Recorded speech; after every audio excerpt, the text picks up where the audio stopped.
Perkenalkan, nama aku Nindi Syarul Fitria dan rekan Aku Nabila, senang sekali bisa menemani teman-teman pada episode kali ini ya.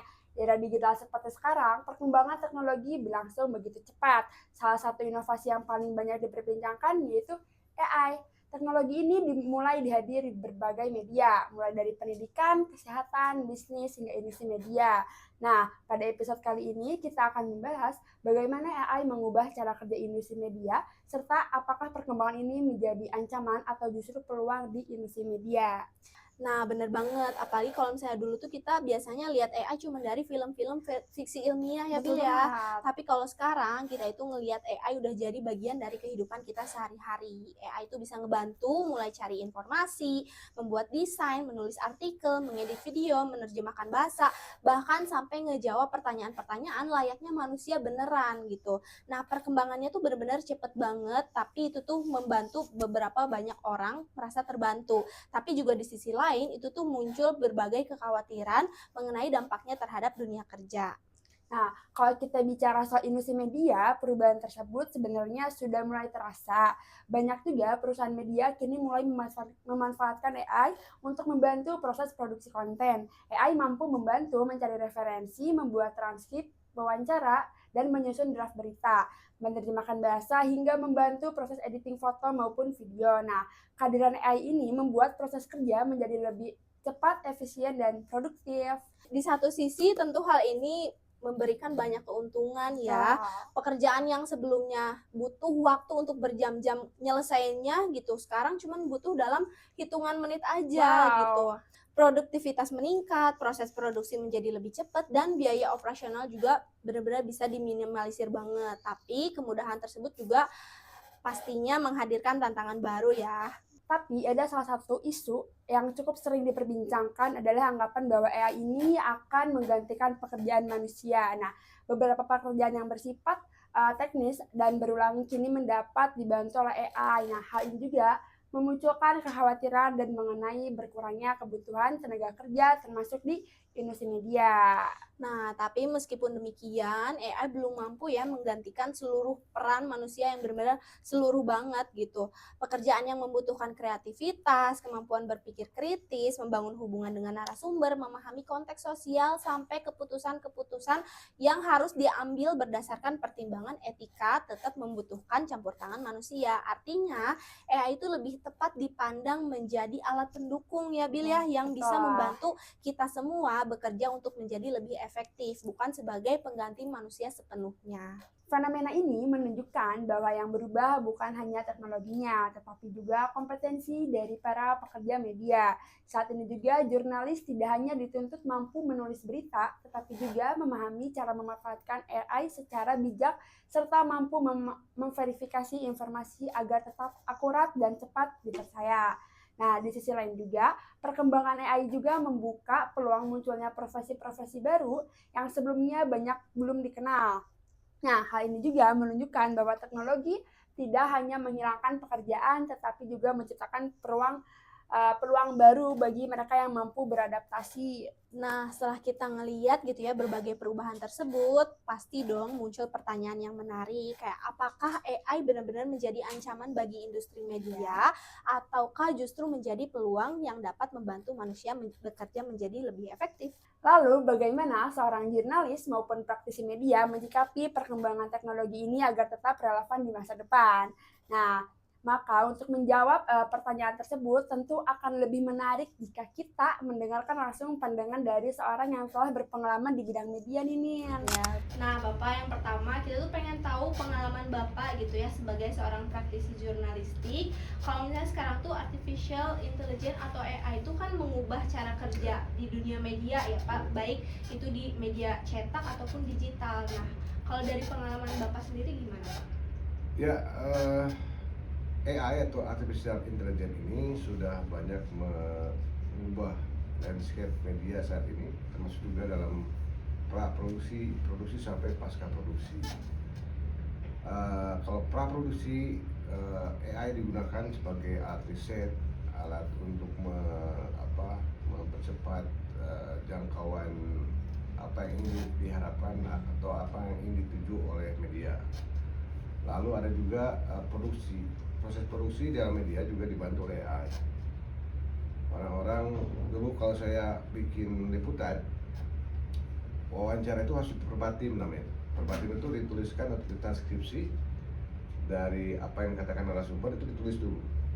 Kalau sekarang dengan AI langsung aja mengubah audio ke teks, itu AI. Juga mengubah bahkan sampai karena saya di televisi, jadi audio itu teks itu menjadi audio juga seperti voice over, itu juga digunakan AI. Artinya AI sekarang sudah mempercepat proses kerja tanpa harus ada orang lagi merekam VO, voice over, atau juga mengubah bikin naskah yang sering kadang tipu atau apapun bisa dimasukin ke AI, bisa jadi lebih bagus, lebih cepat untuk mengedit naskah yang baik. Gitu. Bagaimana sih menurut Bapak bagaimana dampak hadirnya teknologi AI ini mengubah produksi media baik dari sisi manfaat maupun beberapa tantangan ya Pak? Pasti banyak juga tantangan yang akan dialami oleh jurnalis ataupun produksi media di luar sana gitu. Oke, AI memang mengubah semua cara kerja wartawan.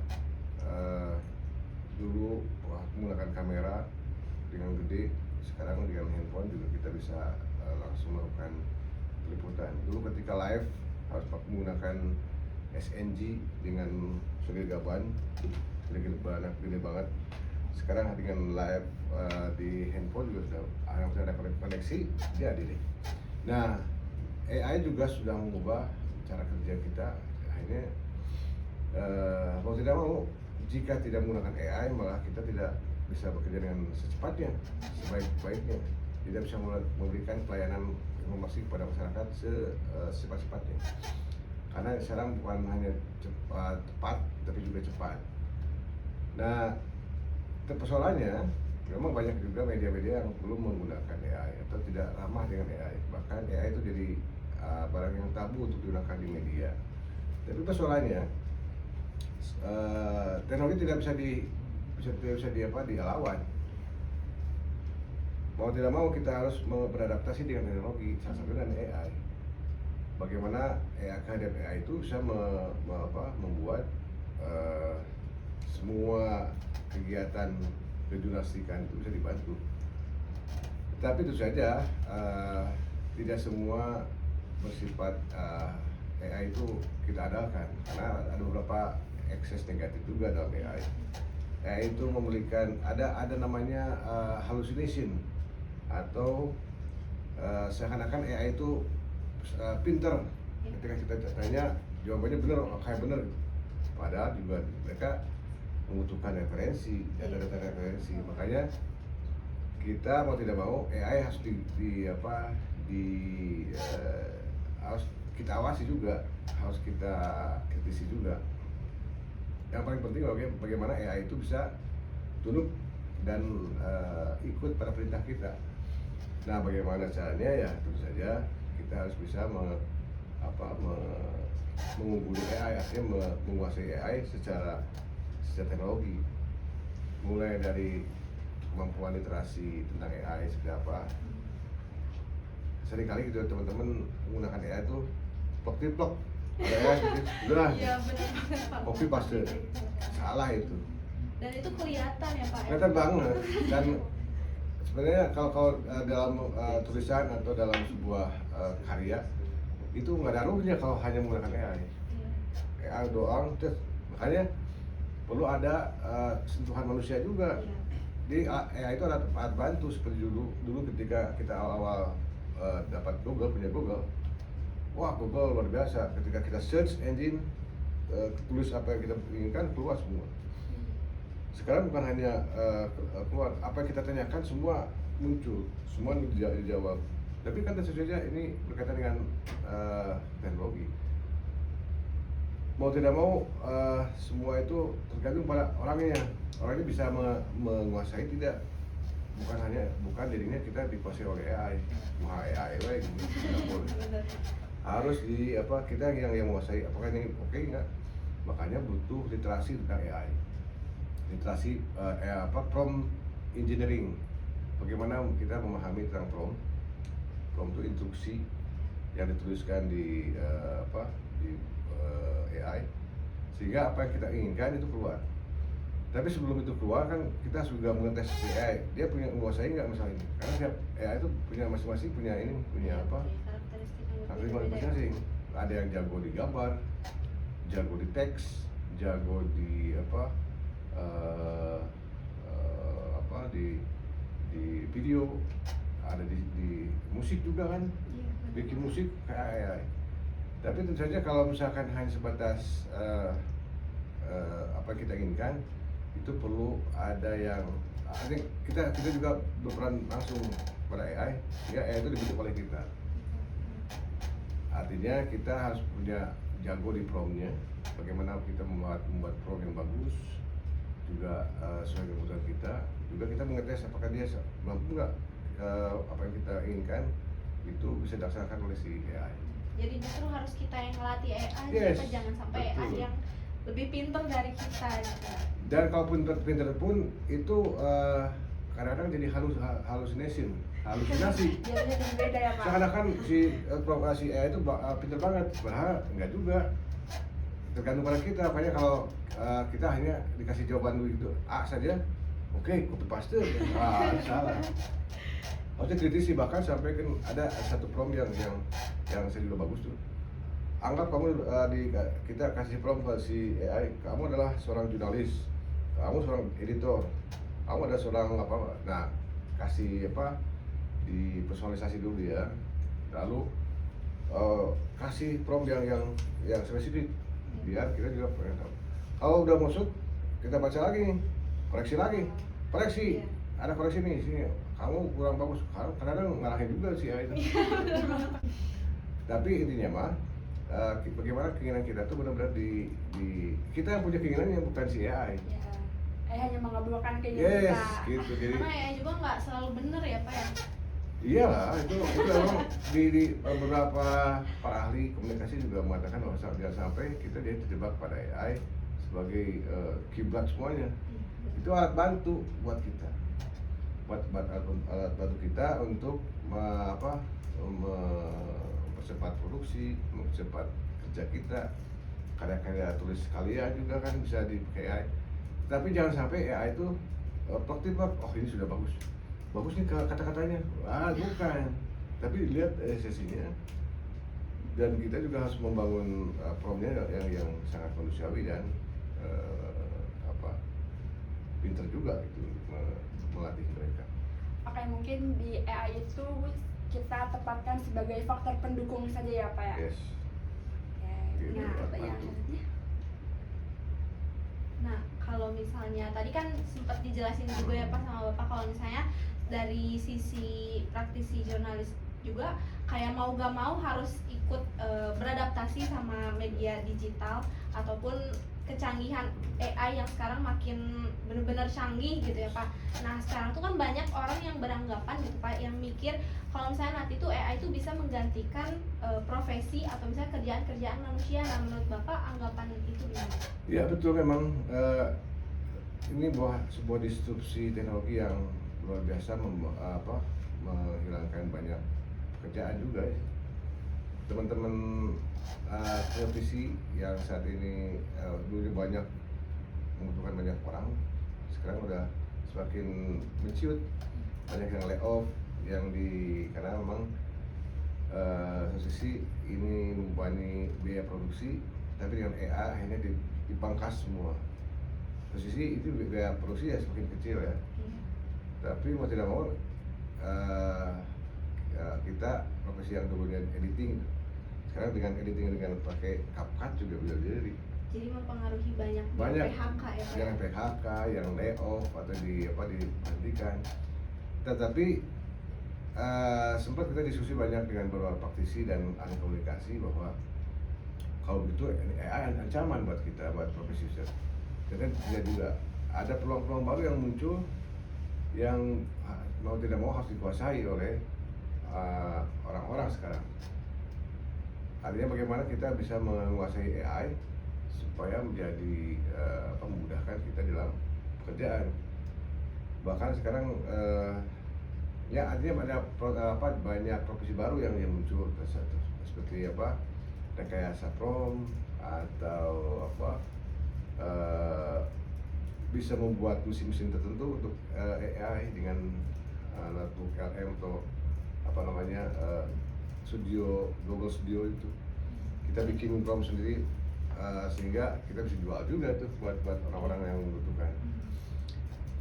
Artinya ada yang emang mau tidak mau harus tertinggal oleh zaman, tapi sisi lain juga ada profesi baru yang harus melahirkan profesi baru, keterampilan baru dan keahlian baru gitu.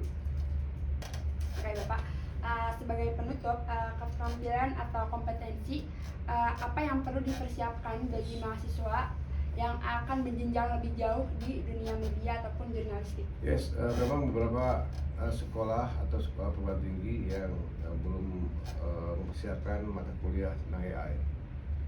Tetapi kita sebagai orang yang tidak mau tergilas oleh zaman, ya harus mempelajari AI. Kita bisa kursus dengan AI, dengan olah AI juga. Kita cari AI yang bisa kita ngasih kursus buat kita. Ada teman saya yang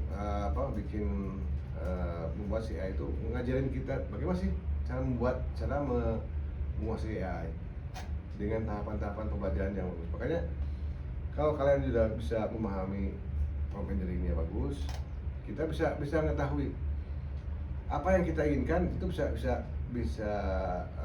difasilitasi oleh si AI. Contohnya, saya pengen tahu nih bagaimana cara menggunakan AI yang baik. Lalu kasih prompt lagi, kasih pertanyaan lagi sampai bagaimana cara kamu membuat saya pintar tentang AI. Nanti tanyain aja, langsung keluar tuh. Makanya kita bisa belajar dari AI. Kita belajar AI dari AI. Bahkan misalkan kita bisa kasih dia estimasi berapa lama saya bisa menguasai ini. Ada misalkan tahapan ini harus beresin, harus tahapan ini sampai begitunya gitu. Jadi artinya kita jangan sampai menggunakan AI itu hanya sebatas kebutuhan sebetulnya. Tapi bagaimana AI itu menjadi tools atau instrumen yang kita bisa membuat lebih pintar, juga bisa kalau misalnya lebih banyak tahu AI ini bisa ketahuan bagaimana sih AI di tahun-tahun berikutnya akan perkembangan seperti apa harus kita kuasai, hanya kayak AI. Nah, satu lagi deh Pak yang bikin kita pengen tahu nih ya, kalau misalnya di dalam dunia jurnalistik itu ada nggak sih Pak etika untuk khusus para jurnalistik gitu ya, yang fokus untuk ngebahas dalam penggunaan AI ini kayak gimana gitu? Sebenarnya seperti secara spesifik belum ada ya etika penggunaan AI dan perangkat-perangkat AI. Tapi secara garis besar atau secara umum kita harus pahami bahwa jurnalistik itu harus memberikan informasi yang valid, terverifikasi dan bisa dipertanggungjawabkan. Seringkali jangan sampai menggunakan AI itu plek-plek kayak tugas kalian, tugas sudah langsung copy paste, jangan. Kita harus mengkritis juga, makanya kita harus punya bahan dulu, punya produk dulu, nanti bantuin sama AI biar lebih bagus, lebih menarik, lebih hooknya bagus, atau misalkan angle-nya menarik, atau judulnya lebih kena, itu sesuai kita bisa membantu dengan AI. Nah, kalau AI hanya sebatas AI itu memang ada beberapa diskusi yang kita lakukan juga dengan teman-teman jurnalis, bahwa seringkali AI juga akan membuat deepfake atau kebohongan, kayak misalkan kebakaran Ternyata bukan kebakaran, biasa aja, tapi dibikin ada Ya, api. banyak banget ya pas Ya, Foto. yang riwah gitu ya Pak. Bahkan kalau tidak salah, ada satu video yang bikin heboh juga. Katanya si Pak Bu Menteri Sri Mulyani waktu itu ternyata bukan bikin AI, tapi kan eksesnya Sri Mulyani dijarah juga sama masyarakat. Karena apa? Karena tidak setuju dengan perkataannya. Padahal perkataan itu adalah dibikin oleh AI. Kan deepfake ya, kebohongan yang luar biasa dengan AI. Makanya selain kita menggunakan AI, tapi juga kita bisa menelusuri ini AI ini salah atau benar nih, bohong atau tidak. Nah, ini juga bisa digunakan. Gitu. Jadi kesimpulannya cuma dijadikan alat pembantu Yes. aja ya Pak, jangan sampai kita bergantung justru ya sama AI Iya, gitu. artinya AI itu ya, sebagai alat bantu kita memudahkan kita dalam berkehidupan. Iya. Nah, sebelum menutup nih ya, ada nggak Bapak closing statement dari Bapak gitu ya untuk teman-teman yang lagi nonton mengenai AI ini tuh gimana? Intinya bahwa mau tidak mau zaman sudah bergerak terus melaju dan kita tidak bisa menghentikan apapun. Kita bisa mengignoring atau mengabaikan, atau kita bisa menggunakan itu dengan sebaik-baiknya sebagai alat bantu kita dalam kehidupan kita, baik profesi atau tugas-tugas kita kehidupan.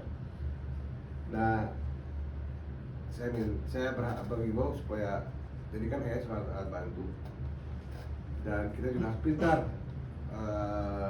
bagaimana membangun atau kita menggunakan AI sebagai alat bantu itu sebaik-baiknya, sehingga kita memudahkan kita dalam berbagai profesi kita. Gitu. Belajar AI. Siap, Pak. Siap. Oke, mungkin sesi wawancara podcast bersama Bapak Iman itu cukup pada sesi Menarik sekali ya, Ya. diskusinya. Kita juga jadi punya wawasan baru gitu ya dari seseorang yang udah profesional banget gitu ya, berkecimpung di dunia media. Media. Makasih banyak banget Bapak udah meluangkan waktunya untuk datang ke podcast wawancara kami. ya udah mau berbagi ilmu juga sama kita gitu ya. Terima kasih banyak Bapak, semoga sehat selalu dan lancar segalanya. Amin. Amin. Mungkin cukup sekian pembahasan mengenai artificial intelligence atau AI bersama Bapak Iman Soleh Nurdin, MIKOM. Kami pamit undur diri. Saya Nidi Syarul Fitria. Saya Nabila Jarahmatani. Sampai jumpa di episode berikutnya.